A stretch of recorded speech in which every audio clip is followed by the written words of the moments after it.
মাম্মাম। মামাম না, inspector ma'am. কি হচ্ছে এটা কি? আমরা আপনার কাছে একটা ডায়েরি করব। কিসের ডায়েরি? আমার মাম্মামকে সকাল থেকে খুঁজে পাচ্ছি না। আচ্ছা, কোথায় গিয়েছিল আপনারা কিছু জানেন? সকালে তো থানায় যাবো বলে বেরিয়েছিল। বললো বিকালে ফিরে আমাদের সঙ্গে রেস্টুরেন্টে যাবে, কিন্তু কই ফোনই রিসিভ করছে না। সরি। ম্যাম তো সরি বলছে রে, মনে হয় তোর মাকে খুঁজে দিতে পারবে না। আসলে একটু ব্যস্ত ছিলাম তো, তাই ভুলে গেছি। সবসময় চোর ডাকাত না খুঁজে একটু আমাদের দিকেও নজর দিন। আর ভুল হবে না, রাগ করো না প্লিজ। আমি এক্ষুনি খাবার অর্ডার করে দিচ্ছি। থাক, তোমাকে আর কষ্ট করতে হবে না, বুঝো? আরে কি করছো? চলো। কোথায়? Happy birthday mamma. Happy birthday. এবার কেকটা কাটো।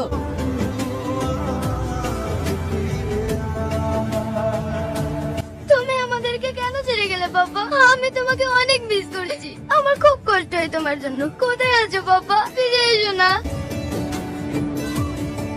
তুমি পারবে না, আমাকে দাও। বকো না তো, যাও গিয়ে রেস্ট করো। তুমি কি রান্না জানো বলো তো? আমি না জানলেও এই ফোনটা তো জানে। যাও, আমি 5 মিনিটে খাবার বানিয়ে নিয়ে আসছি। বাবা, খাবার গুগল থেকে ডাউনলোড করবে নাকি? এরপর একটুখানি নুন নুন নুন নুন, এই তো। কি হলো? আরে বুদ্ধটা চিনি।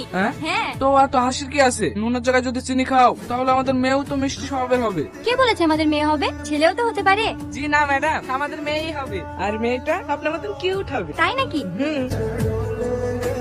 কি ব্যাপার, এত আর্জেন্ট ডাকলে? কোনো এভিডেন্স পেয়েছো নাকি? হ্যাঁ ম্যাডাম, অনেক বড় কিছু পেয়েছি, এই দেখুন।